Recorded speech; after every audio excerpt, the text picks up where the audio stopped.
We hear a lot, and this is sort of the current state, and I'm curious of your thoughts on this, because we reported quite a bit about hearing about alert overload to some degree, and kind of what to prioritize, what to not, and how to weigh risk. And some have pointed actually more recently at that being a bigger issue with as ransomware starts to emerge and so forth. Where does EDR fit in, and did it really shape, especially in those initial days, did it change the job of response in terms of how they could manage some of the detection and alerts that were coming in?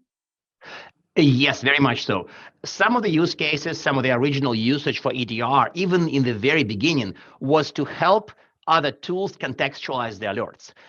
Probably even before 2013, before there was a name, some of the what's later to become EDR vendors were used together with SIEM, with other technologies to kind of use an alert from SIEM, go to the endpoint, look around, look at the processes, look at what's running, and kind of help the original alert source, like SIEM, investigate the alert by getting the endpoint context.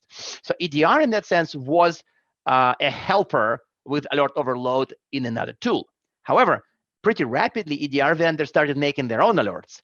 And in the beginning, it was very clear that their purpose is to have better alerts that are kind of automatically enabled with all the endpoint context. However, today, I occasionally hear from people that they are overloaded with EDR alerts. And that's really was not supposed to happen. Yeah. Because we are supposed to have higher quality telemetry on the endpoint, higher quality alerts, more context right away, more identity context. But it's somewhat disturbing for me to hear about EDR alert overload, because EDR is supposed to fix the alert overload. But I guess with many detection and response tech, people are still tempted to alert on more things in fear of missing something. I don't know. That's actually a bit puzzling, because EDR has the crispest, cleanest telemetry on the threats compared to other tech. Logs are more fuzzy. Network detections are subject to encryption and other problems. But we still have people who have too many alerts. Sometimes the answer is managed service.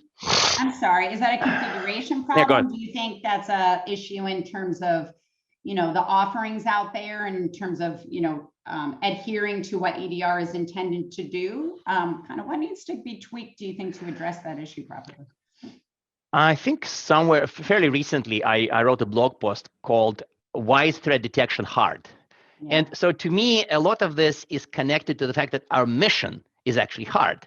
And I don't want to make jokes about how attackers don't want to be found. Some attackers, like ransomware, at some point they want to be found because, hey, they tell you, give me the money, right? Up to that point, they're hiding, but then they don't. So it's not so much that attackers hide, but that detection is just hard in modern environments. They're too messy. There's a lot of stuff. There are systems from mainframes to containers. And so the fact that the environments are kind of messy, complex, evolving, mixing layers of IT from 1980s to 2020s, that makes detection hard. So unambiguous alerts, this is bad, this is good, this is you wake up at 3 a.m., this is you go throughout your normal day, is just a lot harder with any tech.